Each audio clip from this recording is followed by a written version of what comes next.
नमस्ते। भर्खर अहिले एउटा भाइरल भएको गीत सुनिरहेको छौँ हामीले होइन, हाम्रो अङ्कितजीले डान्स गर्नुभएको छ डक्टरजीले।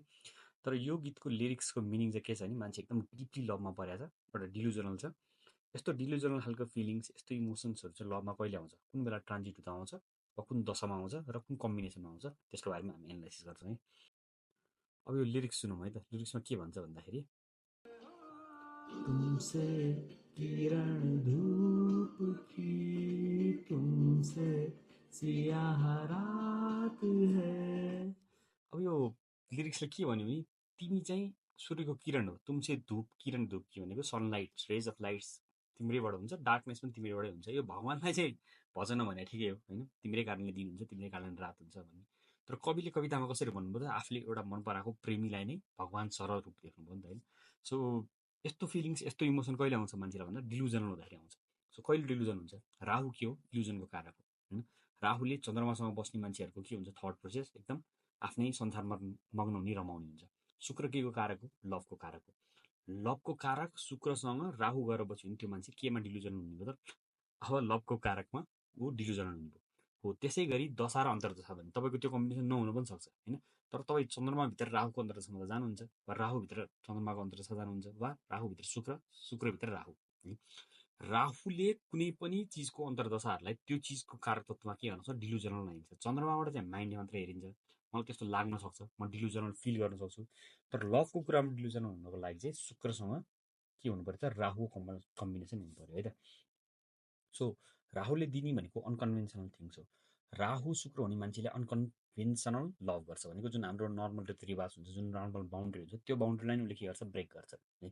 चन्द्रमा राहु हुने मान्छेले के गरेर आएको त, उसको थट प्रोसेसलाई ब्रेक गरेर हुन्छ। जस्तो नर्मल मान्छे सोध्छ त्योभन्दा अलिकति डिफ्रेन्ट सोध्छ। त्यही भएर यदि डिप्रेसनमा गएको मान्छेहरू हेर्नुभयो भने धेरैजनाको चाहिँ के भएको हुन्छ, चन्द्रमासँग राहु एफिलेटेड भएको हुन्छ। अब स्याटर्नसँग मुन हुँदाखेरि मान्छे अलिकति एन्जाइटी हुन्छ, एङ्क्सियस हुन्छ, बडी फ्युचरको बारेमा सोच्न सक्छ, यस्तो गर्न सक्छु भनेर हुन्छ। केतुसँग हुँदाखेरि पनि एन्जाइटी हुनसक्छ, तर केतुमा चाहिँ अलिकति सप्रेस गराएको हुन्छ होइन। र बढी चाहिँ राहुले चन्द्रमालाई एकदम पीडित गराइरहेको हुन्छ है। सो विभिन्न चिजहरू राहुले बिगारिरहेको हुन्छ, तर कस्तो हिसाबमा बिगार्छ, कुन टाइममा बिगार्छ, हामी आफू पनि नर्मल मान्छे पनि कहिले कहिले डिलुजन भइरहेको हुन्छौँ, रङ डिसिसनहरू गर्छौँ। त्यस्तो चाहिँ नर्मल्ली राहुको महादशा वा अन्तर्दशामा हुन्छ है।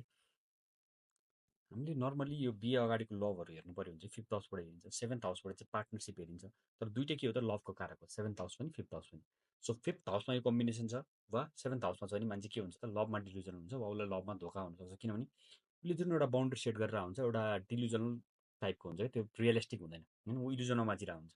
के को पर्सपेक्टमा त भन्दा लभको पार्टमा होइन। सो शुक्र फिफ्थ हाउस हुने मान्छेले के पाउँछ त, मल्टिपल पार्टनर पाउँछ, मल्टिपल रिलेसनसिपहरू राख्न सक्छ, लभ गर्न सक्छ, धेरै मान्छेसँग उसको अफेयर्सहरू हुन्छ होइन। सो यदि तपाईँको शुक्र कुनै घरमा छ भने लेख्दै जानुहोस्, म फर्स्टदेखि टुवेल्थसम्म सबैको एनालाइसिस गर्दिनँ। तर बेसिकली फिफ्थ हाउस चाहिँ लभको हाउस भएर शुक्रलाई त्यहाँ राम्रो मानिन्छ। In terms of you will get lots of opportunity. त्यो अपर्च्युनिटी तपाईँले कसरी ग्राप हुनुहुन्छ, त्यो तपाईँको पर्सनल डिसिजन हुनसक्छ होइन। तर ओभरअल फिफ्थमा शुक्र हुने बित्तिकै के हो त, त्यो लभको कारक हो, र त्यो मान्छेले मल्टिपल रिलेसनसिपहरू राख्नको लागि चाहिँ ओपन अप हुन्छ, किनभने उसलाई अपर्च्युनिटी प्राप्त हुन्छ नि त होइन, एक्सेसिभ अपर्च्युनिटी प्राप्त हुन्छ। सो राहुले ट्रान्जिट गरेर आएको छ फिफ्थ हाउसमा, शुक्रले ट्रान्जिट गरेर आएको छ फिफ्थ हाउसमा, वा फिफ्थ हाउसमा दृष्टि दिइरहेको छ भने पनि यस्तो कम्बिनेसनहरू बन्न सक्छ है। सो हामीले जनरली कन्सिडर गर्दाखेरि चाहिँ राहुको चाहिँ अलिकति इल्युजनल भए हुने भएर मान्छे त्यो बेलामा चाहिँ त्यस्तो मेजर डिसिजन लाइफको नलिनुहोस्। तपाईँको त्यो लभ परे मान्छे म जिन्दगीभर बाँच्छु जस्तो लागिरहेको हुनसक्छ, तर त्यस्तो बेलामा गरेको डिसिजन चाहिँ लङ टर्म जाँदैन है। सो हाम्रो ज्योतिषले दिन सक्ने एउटा सजेसन यति मात्रै हो कि तपाईँ चाहिँ रङ दशामा हुनुहुन्छ भने तपाईँले खोजिरहनु भएको रिलेसनसिपहरू राहुको दशा महादशामा चाहिँ त्यति धेरै हुँदैन, महादशा एकदम लङ पिरियड हुन्छ। तर अन्तर्दशा र प्रत्यन्त दशा र योगिनीमा पनि त्यो कम्बिनेसन आयो, ट्रान्जिटबाट नै आइरहेको छ भने त्यो बेलामा तपाईँले सिक गर्ने रिलेसनसिपहरू चाहिँ तपाईँको निड भन्दा पनि तपाईँलाई त्यो एउटा डिल्युजनल हुनसक्छ। So be careful. Thank you for watching. नमस्ते।